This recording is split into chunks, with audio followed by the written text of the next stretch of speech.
Mag-uumpisa ang tulang ito sa pagbuo ko ng mga salita galing sa mapapait na letra. Mga salitang magbubuo sa mga magbigat na parirala. Mga pariralang tungo sa makabughong damdaming mga pangungusap. Sa puntong ito, puso ang uusap. Ipagpapatuloy ko sa kung paano ko naalalang lahat ng mga saya. Sayang na ibahagi ko sa iyong mga mata. Nung panahong iyon, masaya ka sa kakatanggap na mga bagay sa aking nagmumula.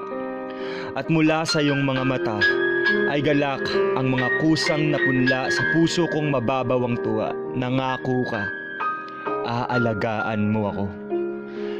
Pero hindi ko namalayan na sa paglipas ng panahon mawawala yan, na tila ba pinaglalamayan ko sa harapan ko ang mga pangako mo na pinako mo at papakuin mo pa rin at papakuin ng mas madiin hanggang sa magsilatay sa balat ko ang mga sugat na dinulot nito, ang mga lapnos na dala ng mga pangako mo. At lahat ng to ay galing sa iyo. Paano naging ganito? Akala ko lahat ng binibigay ko sapat para manatili ka. Akala ko di ka magbabago. Sana manatili pa, buong buhay ko yan. Yan lang ang gusto ko. Pero mukhang malabo na. Napakadaya mo naman. Pero hindi ako nagpatinag sa sakit na idulot mo. Hindi ko ininda ang lakas ng pagpukpok mo ng martilyo sa mga pako papunta sa puso ko. Nanatili akong mababa ang loob para sa iyo. Tumalikod ka pero pilit kitang hinaharap.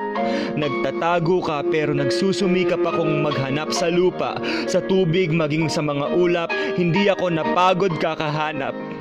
Nagkita tayo at patuloy kang binigyan ng mga pangangailangan mo. Hindi ka katulad ng dati pero naging handa ako. Naging handang huwag ipagkait ang lahat ng sa akin, na kahit gaano naging kalupit ang harapan natin, ako'y nandirito pa rin. Malakas ang loob ko, dala ang pag-asa. Pag-asa na baka dyan sa puso mo, ako'y may lugar pa, na kahit ba kaunting espasyo, pipilitin kong magkasya. Walang kaso sa akin kung galanggam lang yan, basta meron pa. Pero sandali, ganito ba talaga? Na habang tumatagal ang panahon, medyo nakakapagod na. Ang tagal ko na yatang nag-aabang ng pagbabago, pero bakit wala pa? Nangihina na ako.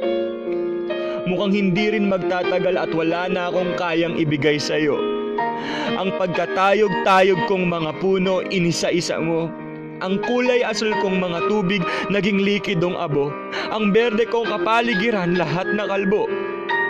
Ang simoy ng hangin kong pagkasari-sariwa, ngayoy makasunog baga. Ang planado kong klima, nagkandaligaw-ligaw na. Sa lagay kong to, mukhang di ko na kakayanin pa.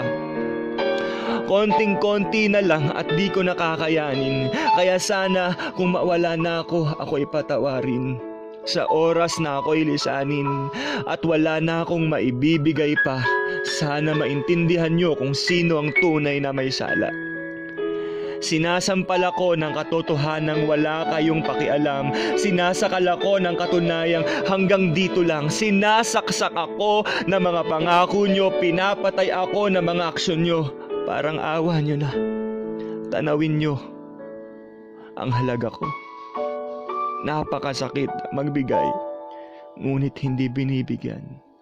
Napakasakit magpahalaga ng hindi pinapahalagahan.